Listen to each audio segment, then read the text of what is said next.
One scenario that you might run into as chief of staff is if your CEO has an important decision to make and the leadership team might be on pins and needles waiting for the decision to be made, and the CEO won't make a decision. And they're avoiding the decision, they're delaying the decision, they're deferring the decision, they're avoiding the decision in any way possible. Emily, what do I do? One thing that could be happening, one thing among many, but one thing that could be happening is your CEO could be scared to make that decision. They could be scared. They're humans before they're CEOs. And to be fair, CEOs don't get the light and breezy decisions, right? They don't get the easy button version of decisions. Clearly, we should go this way. They get the equivalent of picking up a rock and having creepy crawly things shoot out. Oh my gosh. That's the decisions they get. So we have empathy. We put our empathy cap on, which is always a good piece of wardrobe to have for being chief of staff. And we say, okay, this could be a significant impact to the company's success or failure. This could be a significant impact to people's livelihoods. This could be a significant impact to their reputation. It could be a career-ending decision for them. So there's a lot of weight to this decision. And so we understand and we recognize that they could be scared because they're scared of being wrong and it being an important decision, and they're scared of being wrong publicly. And these are all human traits, right? So we understand this at some level. Okay, so if we get to that point, then it becomes our job to bring this to our CEO's attention, bring it to their awareness. And that might sound funny. You might say, Emily, how do they not know about this? This is the biggest deal to me, and it's the biggest deal to the leadership team. They're getting kind of frustrated with this. I understand. Just trust me, the CEO might not even know it's a thing. They might not even know it's out there. So the first job is to make sure that they're aware of this. So how do we do that? You could start with a general statement. General statement, light, casual, breezy. Oh, I'm curious, what's the approach to Project XYZ? General statements, gets the conversation going. Cool. If you need something else, it might be a observation, a neutral observation, and you just throw it out there. The last time we talked to the leadership team about Project XYZ, we were kind of thinking we'd have a decision in a week or two, and that's the impression we left. Now we're pushing 2 months.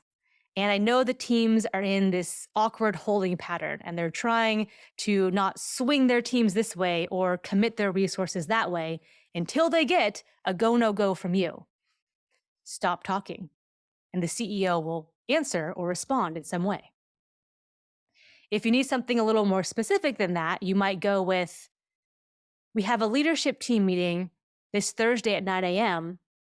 I wanted to give the team an update on Project XYZ.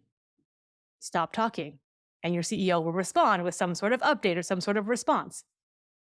You could group it with other things, and this can be used for multiple scenarios, by the way. So you could take your list of open items that you have for the CEO, as a chief of staff always does, and you could group this important decision with other things.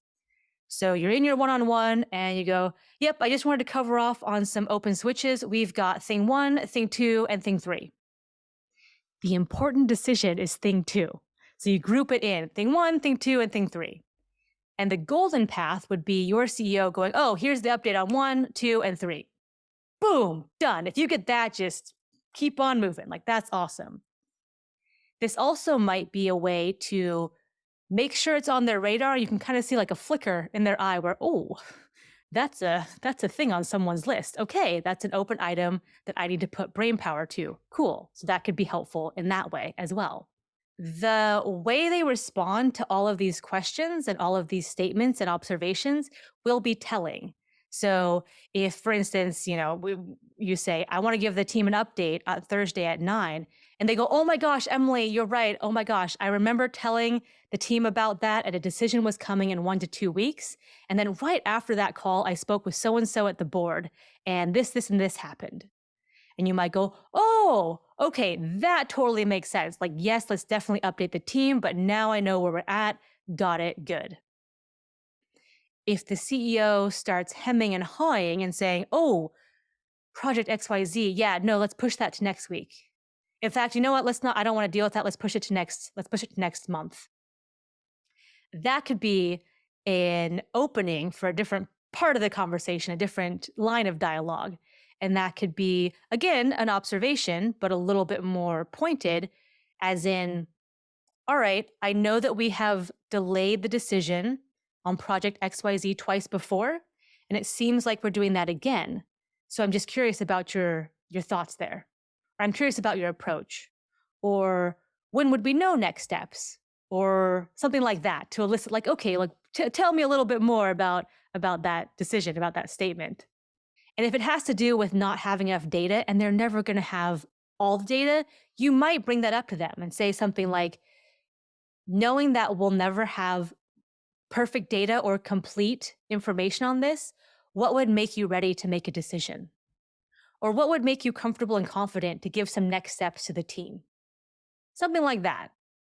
And depending on where their conversation goes, if they say, Emily, I'm just not ready to make that decision, you could double click on that and say, what would make you ready to make that decision? Or how would you know when you're ready to make that decision? So get a little bit into their mindset and their approach and the lens they're looking at it through. That can be helpful. You could also share your opinions on it and say, okay, well, when I think of project XYZ, I'm thinking about this and this and this, and I've got this running list of pros and I've got this running list of cons. Stop talking. The CEO might say, oh my gosh, I'm concerned about that too. I'm really glad you brought that up because I see all these good things, but I can't get over that. Okay, that's a great data point. Now you know you're pinpointing, all right, that's the concern. Let's talk about that a little more. Let's talk about that in more detail. The CEO could also say, Emily, I love that pro. I picked up on that too. I love that upside. I'm all about that. I want to maximize that.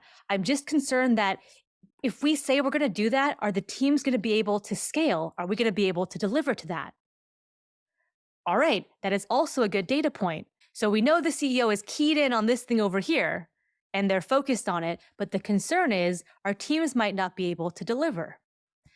By the way, that could be a very valid concern. If we're throwing out this number, throwing out this promise to internal constituents, to our customers, and we can't meet it, that's a legit thing. So it might be, oh, you're right, let's go to the teams and verify we can do that. It also might be, oh, you aren't aware that the team has been working furiously on a hiring and training plan, and we have some hiring waves coming up, and we're going to be able to train these people up in time. Let me make sure you have the latest information on that so you feel comfortable with it. That could be all it takes to unlock it. Oh, okay, let me look at that. Yes, yes, yes. Okay. And a door is unlocked. Okay, so there's all these different situations and combinations and permutations these conversations could go. But the main takeaways from this episode are, number one, know that your CEO can be scared. And sometimes that's a novel concept because we think of our leaders as big heroic figures who always have every answer, who are going to lead the team into battle and storm the beachhead for freedom. And sometimes we forget that they're humans and that they can be scared. So that is a thing among many. So if you have a CEO who's avoiding an important decision, it might be because they've got 24 other things and it just fell through the cracks. That's totally a possibility. It might be they're aware of that decision and they're consciously deferring it until they get a critical piece of information. That could make sense. Okay, we certainly don't want to make that decision without knowing that. That makes sense. But it could also be that they're scared. And if you know they're scared to pull the trigger, part of your job as chief of staff is to say, okay, number one, let me make sure it's on their radar at all. Let me bring it to their attention. And number two, let me help them work through that problem to a good solution.